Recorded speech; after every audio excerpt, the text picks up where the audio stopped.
PSG ndio mabingwa UEFA Champions. Da, nasikitika sana mwanangu da. Baada ya kumtoa Arsenal kwenye michuano ya penalty. Mechi ilikuwa tough sana. Kipindi cha kwanza Arsenal tukapata goal, tulikuwa tunaongoza goli moja. Kipindi cha pili ikatokea penalty. PSG wakapata penalty.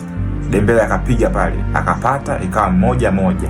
Kuanzia hapo mambo yalikuwa sio mambo. Huyu akiweka PSG Arsenal anazuia. Arsenal akiweka PSG anazuia. Yaani ilikuwa ni vita fulani ambayo haiishi bro. Yaani hakuna mshindi.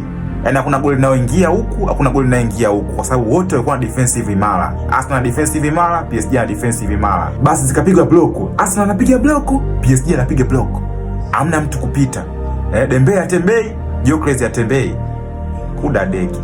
Basi mpaka dakika 90 bro. 1-1. Hapo sasa mtihani. Basi tukaenda extra time. Kwenye extra time mambo yalikuwa sio mambo pia kwenyewe. Kila timu wachezaji wake washachoka. PSG wamechoka, Arsenal wamechoka. Dembele alikuwa shaumia pale, anajilazimisha. Kocha akamuona Luis Enrique akamtoa Dembele nje. Pia Vitinha pia aliumia na akatolewa nje upande wa PSG. Sasa upande wa Arsenal sabu zikawa zimeisha. Nketiah akawa ameumia. Kwa hiyo hakuna mtu wa kuingia.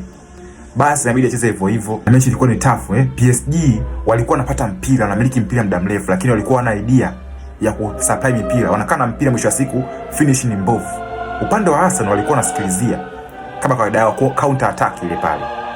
Sasa ile counter attack uzuri kwamba wajinga PSG walikuwa na uwezo wa wana mabeki imara, defensive imara ya kuzuia hiyo kitu. Kwa wakawa wanazuia bro. Mwisho wa siku ikawa ndio hivyo yani. Arsenal kipata anazuiliwa.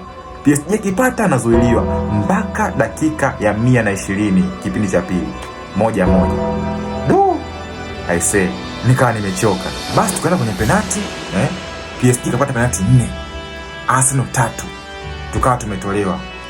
Kwa upande wa PSG alio miss penalty ni mmoja tu, Nuno Mendes. Arsenal wawili, Eberechi Eze na Gabriel Magalhaes, yule beki namba 6. Alikuwa ndo wa mwisho kupiga penalty. Ilikuwa ndo decide kwamba tunaendelea kubaki kwenye michuano ya penalty au anampa ubingwa nani? PSG. Basi alipaisha ile penalty. Baada ya kupaisha ndio hivyo, PSG ndio mabingwa wa UEFA Champions League back to back. Msimu uliopita na msimu huu hapa walifanya wonders back to back, sio kitu cha kawaida. Mimi nilikuwa sioni PSG kama anakuja kufika kwenye final na kuchukua tena UEFA Champions, lakini imefanya amazing wonders, so I'm happy for them. I'm not happy for them, sio mnafiki, for the wisdom.